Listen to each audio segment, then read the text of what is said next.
ఎందుకు వద్దన్నానో అడగరే. ఎందుకు? అబ్బాయి అందంగానే ఉంటాడు, తరతరాలకి సరిపడే ఆస్తి, పైగా ఒకడే కొడుకు. మరి పని పంగు ఏమీ లేదు, తినడం తిరగడం. అలాంటోడికి మా అమ్మాయిని ఎలాగయ్యా ఇవ్వడం? పైగా తనేమో ఉద్యోగం చేస్తూ నెలకు 10,000 సంపాదిస్తుంది. ఇప్పుడు మీరే చెప్పండి, రేపెవరైనా నీ భర్త ఏం చేస్తాడమ్మా అని అడిగితే ఏం చెప్పాలి? వీలున్నప్పుడు భోజనం చేస్తాడు, ఖాళీ దొరికినప్పుడు కడుపు చేస్తాడని చెప్పుకోలేదుగా. చెప్పుకోలేదుగా. ఉద్యోగం పురుష లక్షణం. పని చేసి పెళ్ళాన్ని పోషించలేనివాడు అసలు మగాడే కాదు.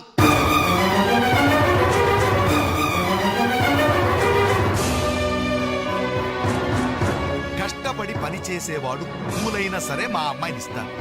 అసలు నేనేంటి, పని లేనివాడు కోటీశ్వరుడైనా సరే మా అమ్మాయే చేసుకోదు.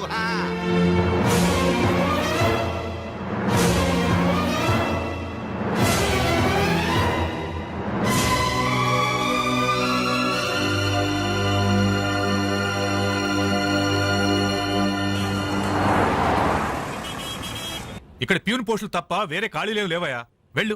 ప్యూన్ పోస్ట్ అయినా పర్వాలేదు సార్, చేస్తాను. ప్యూన్ పోస్ట్ అంటే అన్ని పనులు చేయాల్సి ఉంటుంది. దీనికి టైమింగ్స్ అంటూ ఏమీ ఉండవు. వర్క్ చాలా హెవీగా ఉంటుంది. చేస్తావా? చేస్తాను సార్. సరే, మావిడ వస్తుంది, ఆవిడే ఇక్కడ బాస్. ఆవిడతో ఒక మాట చెప్పి, అదిగో మాటల్లోనే వచ్చేసింది. చిన్నదిరా ఎర్ర ఎర్రని బుగ్గలురా, నున్న నున్నని జబ్బలురా.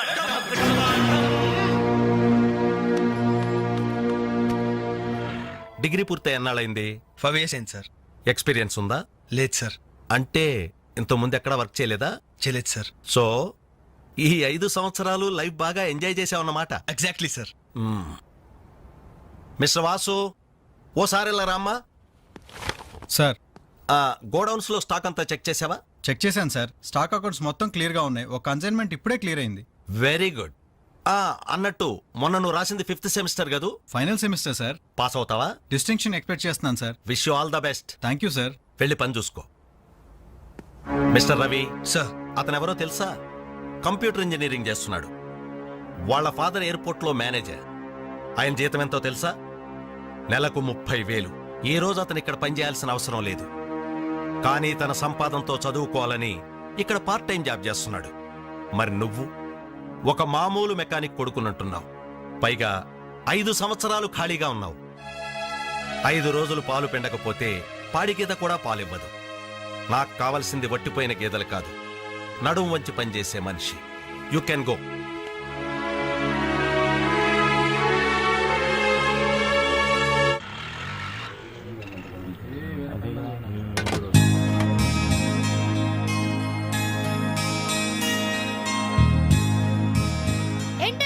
ఇక్కడికి రావడం తగ్గించారు.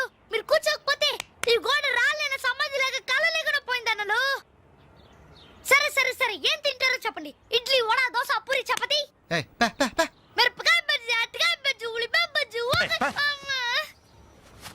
ఏంటన్నలు అలా కోపడతారు? కనీసం ఒక టీ అయినా తాగనన్నలు. Last tea. లాస్ట్ ఇయర్ ఎవరుకురా? నీకా మాకా? చంపేస్తా. కాదన్నా, ఈ హోటల్ కి మన నాయర్ ఈ హోటల్ అమ్మేసి వాళ్ళు ఊరు వెళ్ళిపోతారంట. అయినా హోటల్ అమ్ముకునే కష్టం వాడికి వచ్చిందిరా. కష్టం వచ్చిందని కాదన్నా, ఈ హోటల్ మీద వచ్చిన డబ్బుతో కేరళలో ఇప్పటికే 4 ఎకరాలు కొబ్బరి తోట కొన్నాయంట. అక్కడ ఇల్లు కట్టుకుని సెటిల్ అయిపోతాయంట. అన్న ఈ సర్వర్ ఉద్యోగం చేసిన బోర్ కుట్టిపోయిందన్నా. ఈ హోటల్ కొనేసుకుని వాంటరీగా ప్రమోట్ అయిపోతాను. ఓ 25,000 ఇవ్వన్నా. బ్లో అవుట్ లాంటి ఐడియా వచ్చిందిరా. ఏంట్రా అది? ఈ హోటల్ మనమే కొంటే ఐడియా బాగుందిరా. కుకింగ్ సెక్షన్ అంతా రాది, సర్వీసింగ్ అంతా నేను చూసుకుంటాను. క్యాష్ కౌంటర్ నాకు వదిలేయండి. అన్నలు, ప్రమోషన్ సంగతి తర్వాత. మీ వాళ్ళకం చూస్తుంటే నాకున్న సర్వర్ ఉద్యోగం కూడా ఉండనిచ్చేటట్లేరా.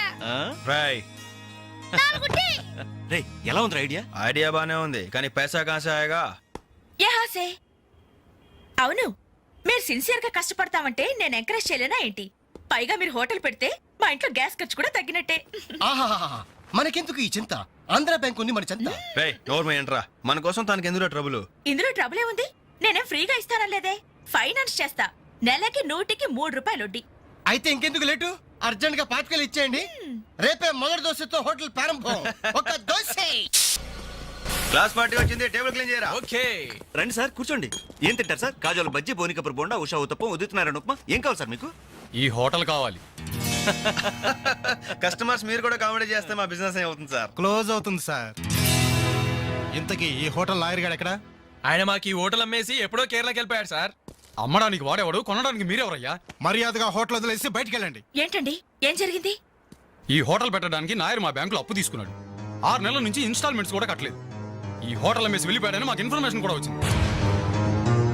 సార్ మీరు చెప్పేది నిజమా సార్?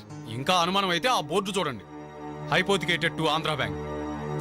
సార్ ఆ నాయర్ గారు ప్లేట్లు, గ్లాసులు, స్పూన్లు, బకెట్లు, బిందులు, బెంచులు, కుర్చీలు, ఫెనాయిలు, ఆఖరికి కప్ మీద ఉన్న ఈగలతో సార్ రేటు కట్టి మా గట్ట కట్టాడు సార్. పోతూ పోతూ ఆ బోర్డు ఫ్రీగా ఇచ్చాడు. గిఫ్ట్ ఏమో అనుకున్నాం. ఆ బోర్డే మా బోర్డు తిప్పేద్దని మేము కల్లో కూడా ఊహించలేదేరా. అయినా పూర్తిగా ఎంక్వైరీ చేయకుండా ఈ హోటల్ కొనమని ఎవడయ్యా మీకు సలహా ఇచ్చింది? అది అది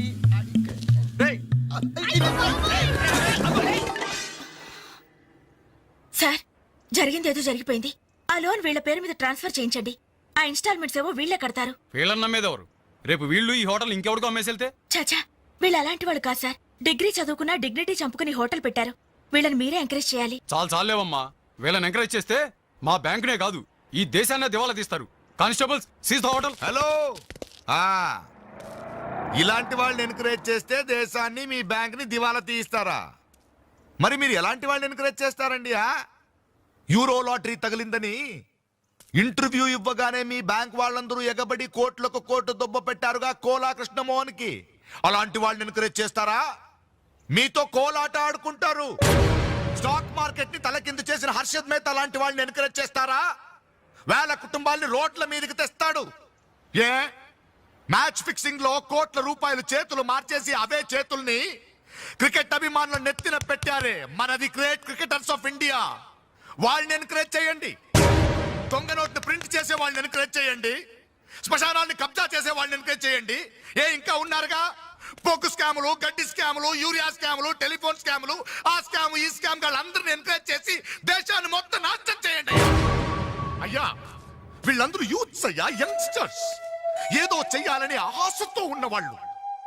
ఇలాంటి వాళ్ళని ఎంకరేజ్ చేయకపోతే ఏం చెయ్యాలో తెలియక రౌడీలు, గూండాలు, తీవ్రవాదులు, నక్సలైట్స్ గా మారిపోతారయ్యా. ఇప్పుడు అవసరం నక్సలైట్ని తెచ్చి జనజీవన స్రవంతిలో కలపడం కాదు, జనమే వెళ్ళి నక్సలైట్ స్రవంతిలో కలిసిపోకుండా చూసుకోవాలి. ప్లీజ్ యూత్స్ ని ఎంకరేజ్ చేయండి. ప్లీజ్ ఎంకరేజ్ చేయండి యూత్స్ ని. అది you should encourage the youth and the country. That is the way.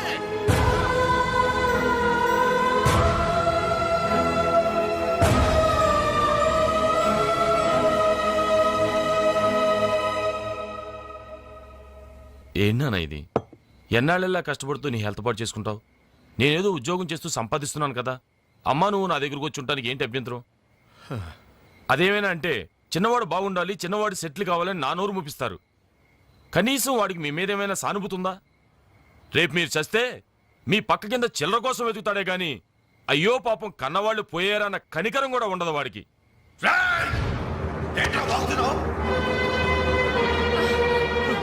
నీ పౌరుషం నా మీద కాదురా, నీ బ్రతుకు మీద చూపించు.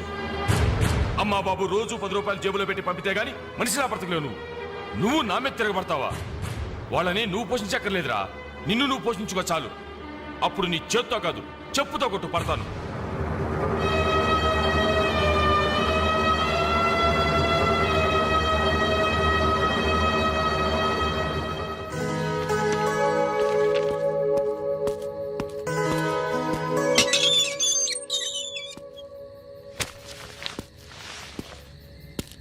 రవి ఏంటిది ఈ టైంలో ఎక్కడికి ప్రయాణం? తెలీదు. ఇంట్లో ఏమైనా గొడవ జరిగిందా? అవును, కానీ పిరిగితనంతో పారిపోవట్లేదు. అమ్మా నాన్నమే భారం కెన్నాళ్ళు. అందుకే వెళ్తున్నాను. ఏదోటి సాధిస్తాను. సమర్థులను నిరూపించుకున్నాకే తిరిగి వస్తాను. అప్పుడు మా వాళ్ళ ముందు గర్వంగా తలెత్తుకోవడం కాదు, మీ అమ్మా నాన్నలతో మన పెళ్లి గురించి ధైర్యంగా మాట్లాడతాను. వెళ్ళొస్తాను అంజలి. రవి రవి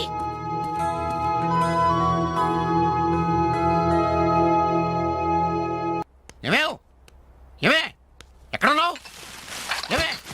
అబ్బాబా ఏంటండి కంగారు? కంగారు కాదే, ఆ నర్సింగ్ గారు కొడుకు రవిలేడు ఇల్లు వదిలిపెట్టి పారిపోయాడంట. మన వాడి కోసం నేను సందులు గొంతులు అన్ని వెతుకొచ్చాను, ఎక్కడా కనపడలేదు. కొంప తీసి వీడు కూడా. అంతే కదా ఆ, నాతో రండి. ఎన్ని మిషన్లు వచ్చినా ఎన్ని గ్రైండర్లు వచ్చినా చేతితో కలిపితేనండి ఆవకాయ టేస్ట్. ఏమంటారు సెట్ గారు? కరెక్టే. అమ్మా అప్పడానికి ఆ మందం సరిపోదు, కొంచెం పిండేసుకో. ఏంటి వాసన లేదు? మిరియాల పొడి కొంచెం తగిలించమ్మా అంతే. అరే బాలు, ఏంట్రా ఇదంతా? ఈ రోజు నుంచి వంటల్లో ఆలు దిద్దుతున్నాను. ఆ అంటే అప్పడం, ఆ అంటే ఆవకాయ. చదువుకున్న వాడివి, ఈ వంట పనులన్నీ నీకెందుకురా? నాయుడు గారితో చెప్పి మంచి ఉద్యోగం ఇప్పిస్తాను, లేచి చేయి కడుక్కోరా. ఏ ఈ పని చేసే కదా నన్ను పెంచావు, ఈ పని చేసే కదా నన్ను చదివించావు. ఇక మీదట ఇదే నా వృత్తి. నువ్వు మినిస్టర్ పదం ఇప్పించా నాకు అవసరం లేదు. Don't disturb me, go. ఏమి నిజం చెప్పు, వీడు నా కొడుకేనా? అంటే నా మీదే అనుమానమా? చిచ్చి ఊరుక, నేను గజ్జికాయ అంటే నువ్వు కజ్జికాయ అంటావు.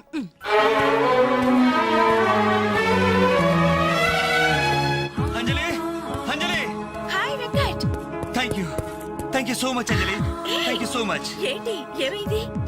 నాకు తెలియకుండా నా కవితను వీక్లీకి పంపించావు. సంక్రాంతి కవితల పోటీల్లో నాకు ఫస్ట్ ప్రైజ్ వచ్చింది. ఫస్ట్ టైం నా పేరు ప్రింటింగ్ లో చూసుకుని నేనెంత థ్రిల్ ఫీల్ అయ్యాను తెలుసా? ఈ చెక్ చూసావా? 5,000 రూపాయలు. నా లైఫ్ లో మొదటి సంపాదన. Really surprising. Okay okay Venkat, నీకు ఇంతకంటే సర్ప్రైజ్. ఒకసారి అటు చూడు. రాజేంద్ర గారు సీన్ మంచి డెప్త్ గా వచ్చింది. Very nice. Thank you sir. ఏమా అంజలి, ప్రోగ్రామ్ అంతా కరెక్ట్ గా ఎడ్ చేస్తావు? తప్పకుండా సార్. సార్ ఇతను వెంకట్ అని. నమస్తే సార్. అదే ఇందాక వీక్లీలో ఇతను కవితను చూసి మెచ్చుకున్నారు. Oh that man really fantastic. Thank you sir. చాలా బాగుందయ్యా. నేను చెప్పానే ఇతని నీ నెక్స్ట్ ఈబోయే సబ్జెక్ట్ లో నీ పాట సరిగ్గా సరిపోతుంది. నీకు అభ్యంతరం లేకపోతే ఆ పిక్చర్లో పెట్టుకున్నా. సార్ అభ్యంతరమా? నాకా? ఇది నా అదృష్టం సార్. మీ చేతుల మీదుగా పరిచయమైన వాళ్ళు ఎంతమంది వాళ్ళు టాప్ పొజిషన్ లో ఉన్నారు సార్. అదేం లేదా, ఎవరి ఎఫర్ట్ ఆడది. నెక్స్ట్ మంత్ మద్రాసులో నీ పాట రికార్డింగ్ నువ్వు తప్పకుండా రావాలి. అలాగే సార్. నేను వెళ్ళి కబుర్ చేస్తాను. Best of luck. Thank you sir. వస్తా Anjali. Okay sir. All the best. మీ దృష్టిలో పడ్డాడంటే అదృష్టవంతుడే. పనికి మాలిన పదాలు వాగే నేను 10 మంది మెచ్చుకునే కవిత్వం రాశానంటే ఆ క్రెడిట్ నీది. ఈ చెక్ నువ్వు సంపాదించి పెట్టింది, అందుకే నీకు గిఫ్ట్ గా ఇస్తున్నాను. తీసుకో. నా అదే తప్పు. నీ మొదటి సంపాదన అందాల్సింది నాకు కాదు.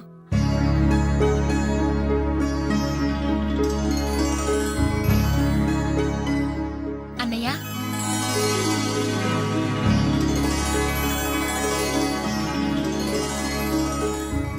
మ్యాగజైన్లో నీ కవిత చూశాను, చాలా బాగుంది.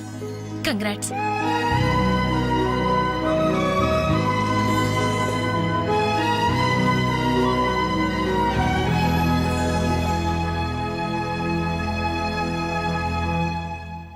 మా చెల్లెలు చాలా మంచిదండి. నా వల్లే తప్పు జరిగింది. చూస్తూ చూస్తూ నేనే దానికి అన్యాయం చేశాను. మీరు కొంచెం పెద్ద మనసుతో ఆలోచించి ఈ పెళ్లి జరిగేలా చూడండి సార్, ప్లీజ్ సార్. అయ్యో లేలే, ఆ రోజు పట్టుచీర మిస్ అయిందని సెంటిమెంట్గా ఫీల్ అయ్యి వచ్చేసాం, కానీ వచ్చిన తర్వాత మేము ఫీల్ అయ్యాం. మంచి రోజు చూసుకుని ముహూర్తాలు పెట్టుకుందాం, సరేనా?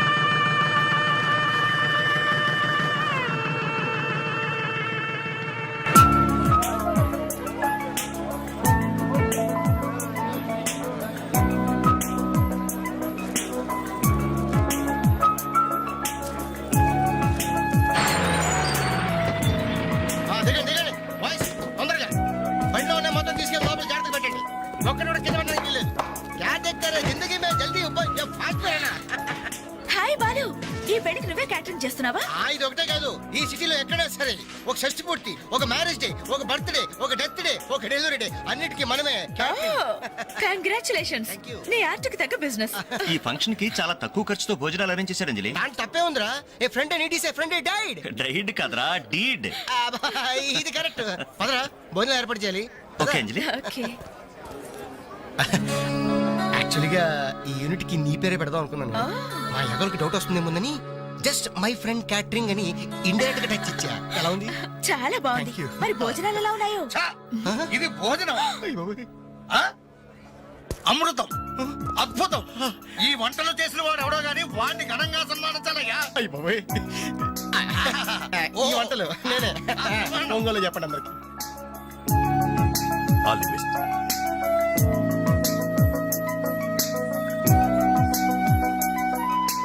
సార్ వెంకటేశ్వరరావు భోజనం చాలా బాగుందయ్యా. దీనికి తోడు ఏదైనా ప్రోగ్రామ్ గాని ఉంటే ఆ సందడే వేరు. ప్రోగ్రామ్ అంటే ఏ మ్యూజిక్ ప్రోగ్రామో మ్యాజిక్ ప్రోగ్రామో ఏదో ఒకటి కాలక్షేపం. ప్రోగ్రామ్ లేకపోతే వాళ్ళ ముఖాలు మేము, మా ముఖాలు వాళ్ళు చూసుకుంటూ ఎంతసేపు కూర్చుంటామయ్యా.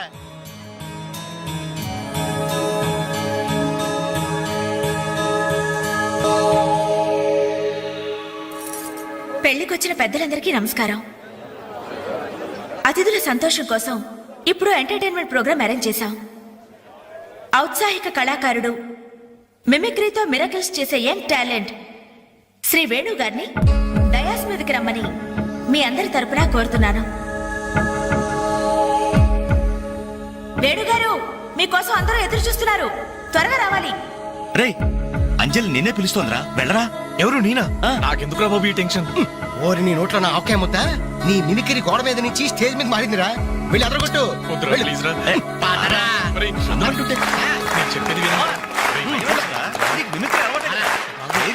పండింది పో. ఏం పర్వాలేదు, మేమంతా ఉన్నాం కదా. Go ahead. All the best.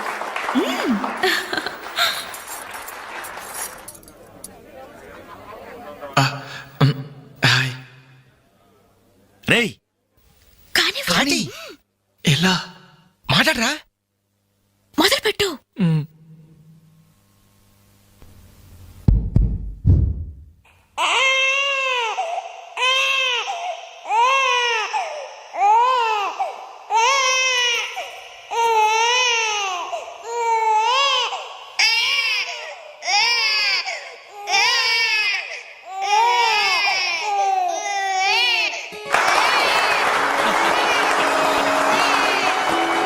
ఇలాగే ఓ బిడ్డ ఉయ్యాలలో ఏడుస్తుంటే ఆ ఇంటి అత్తగారు వెంటనే, ఏమో అమ్మా కోడలు పిల్ల బిడ్డేస్తున్నాడే, కాస్త వెళ్ళి ఉయ్యాలు పమ్మ తల్లి. అప్పుడు వెంటనే ఆ కోడలు, అలాగే అత్తయ్య, నా బంగారు కొండ కదూ, నా వజ్రాల మూట కదూ. ఏమో అమ్మా తల్లి, బిడ్డ ఇంకా ఏడు పాపలేదేమే. ఏం చేయమంటావు అత్తయ్య, ఉయ్యాలూపినా ఏడు పాపడం లేదు. ఉయ్యాలు ఊపితే సరిపోతుందా? ఏదన్నా ఓ మంచి పాట పాడమ్మా. అలాగే అత్తయ్య. గోరింట పూచింది కొమ్మ లేకుండా, గోరింట పూచింది కొమ్మ లేకుండా, మా బాబు పుట్టాడు నాన్న లేకుండా.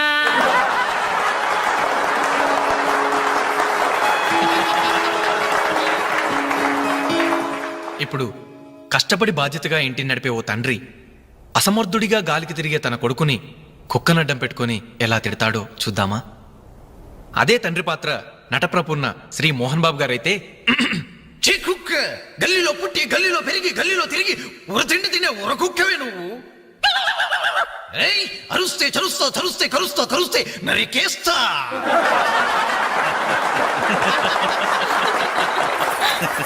కొడుకు భవిష్యత్ గురించి దిగులు పడే ఆ తండ్రి ఎవరో కాదు, నా తండ్రి.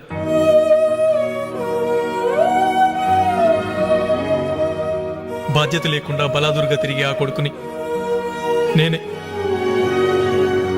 అదే నా తండ్రి నన్నైతే ఎలా తిడతాడో తెలుసా? ఏంటే కుక్క అట్టా చూస్తున్నావు? అడ్డమైన కుక్కలకేసి చూడకుండా పెట్టింది తిను. ఏంటనవయ్యా పొద్దున్నే కుక్కకు నీతులు నేర్పుతున్నావు? నీతులు నేర్పాల్సిన కర్మ దానికేంటండి? దాని పుట్టుకలో నీతి ఉంది, దాని తోకలో విశ్వాసం ఉంది, దాని అరుపులో పౌరుషం ఉంది. ఆ పాటి పౌరుషం కూడా లేని ఎంతలో మా ఇంట్లోనే పడి ఉన్నారు. ఇంతకీ ఎవరాళ్ళు? ఇంకెవరు? నా పెళ్ళానికి కొడుకు.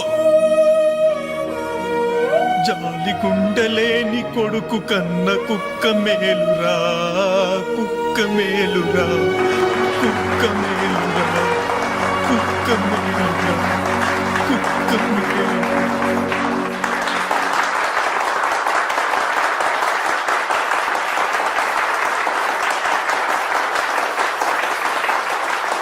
డియర్ ఫ్రెండ్స్, ఈ ప్రోగ్రాం చూశాక వచ్చే నెలలో చెన్నైలో జరగబోయే తెలుగు మహాసభలకు వేణుగారి ప్రోగ్రామ్ ని అరేంజ్ చేయాలనే ఉత్సాహం కలిగింది.